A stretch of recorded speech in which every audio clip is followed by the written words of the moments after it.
Good afternoon, good evening, everyone, or whatever time of the day it is. This is the Tinder Bundles Outdoors Series 101. And we're just going to briefly take a talk about protecting your face inside the winter. Now, right now, the very first thing that most of us are very common with, and allow me to also say this, I'm just recording this outside the front of my house, so you're gonna hear a lot of these kids who are outside doing exactly what I'm talking about, which is keeping themselves covered within the cold. Here, up in this part of Ontario where I live, it gets very cold, so you got to protect yourself. So let's talk about a quick moment protection for your head. So for those of you who may start hiking, getting out, trying to find a way to get out there, this thing that sits on top of your neck is something that you want to protect. So what I want to encourage you guys is this is what you're going to need, and I'm going to go through some basics. Number one, you're going to need a hat. Now, this kind of hat is lined. It's lined with a pegged fleece layer, as well as a knitted cover. This is a great hat. Funny enough, I use this hat if it is not windy. So that's the reason why I would use a hat like this. It has a heat rating. This company here, I forgot what the company is called, funny enough, but it's known for having its heat ratings on the equipment. That's why I purchased this. But in regards to other types of hats, for example, you might have a hat like this. Now, this kind of hat is a CTR. That doesn't matter the brand. What I'm trying to show you though, once again, pegged fleecing on the inside for great insulation, but it's a shell covering. So this kind of hat will stop wind more than this. So depending on the temperature would determine what kind of hat I would put on my head. Now, for those of you who do a lot of exercise, because some of us, if we're brand new, we're just starting. But if we do a lot of exercise, you would need a different kind of hat. And so when I dig through here, there we go. Whenever I'm going on a vigorous walk or jog or an intense hike, I will use a ball cap like this. This one is from Colombia. It might show up backwards because I'm using the selfie thing. It has its omni heat structure on the inside, so what it's going to do is moisture wick any moisture that's released from your head out, but it's keeping heat in through this reflective material. This reflective material has really proven itself. I'm a big advocate for two brands. Well, three brands in total. Colombia. I'm really big fan of North Face, and I'm a big fan of Arc'teryx, if I pronounce it correctly. I'm not affiliated with these people. I'm just saying stuff that works for me, or that I found I work. That same kind of omni heat is the same kind of lining that's on the inside of this jacket. And I find a lot of times I can go out in some serious cold and not even need a mid layer really. I could have on just a t-shirt, but the shiny reflective inside behaves almost like a mylar blanket reflecting my heat. But let's get back to the head. So the key trick, having some kind of head covering for the top, because that's where you're going to lose a lot of your heat. Now here's the thing. When you're out in the cold, this portion of your face can get very cold, and it can dry your mouth out. If it's extremely cold, you'll feel your nose hairs freezing up. So in this case, you need some kind of scarf or a gaiter. What is a gaiter? Some people may not know. Here is a loose gaiter. This is a gaiter my daughter uses. It's from Bula. It is an insulated loose gaiter. When you put it on, it loosely bags over. But, for example, once again, my beloved, here is an athletic gaiter from Colombia.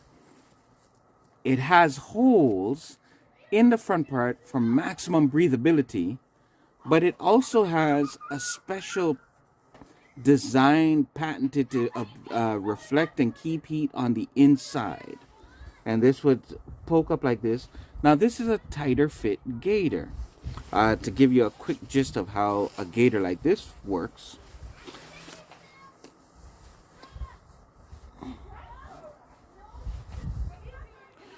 I hope I didn't make too much noise in my Bluetooth.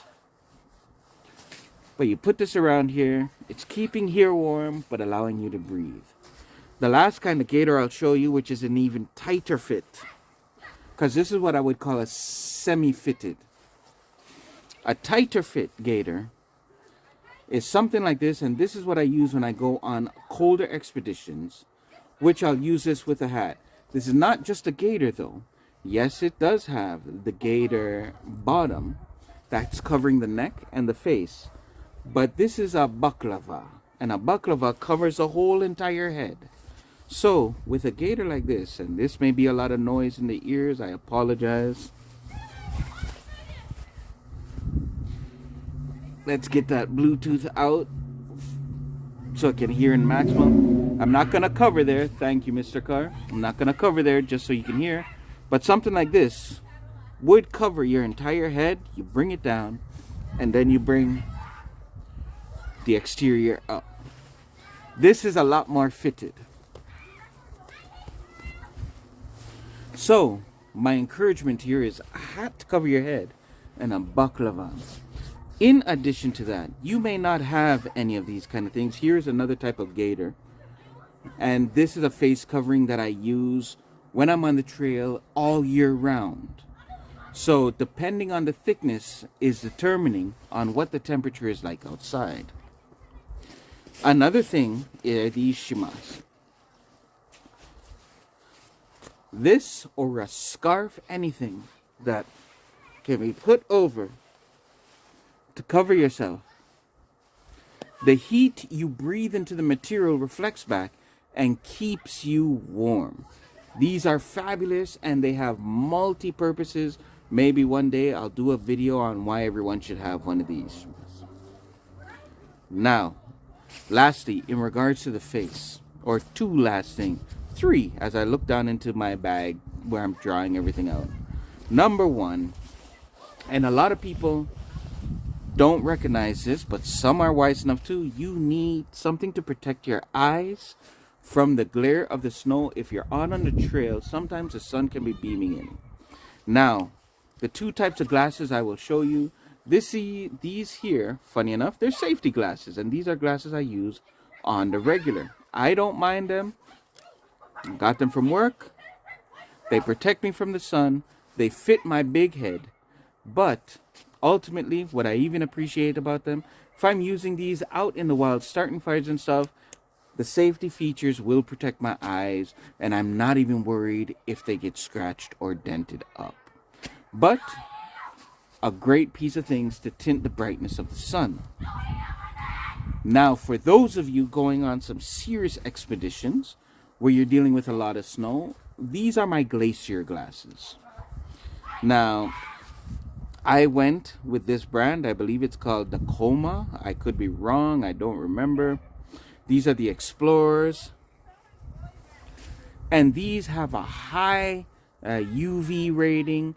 They're made for when the snow and the sun are really bright, heavy on your eyes. They come with additional side blockers, so no lights leaking in anywhere.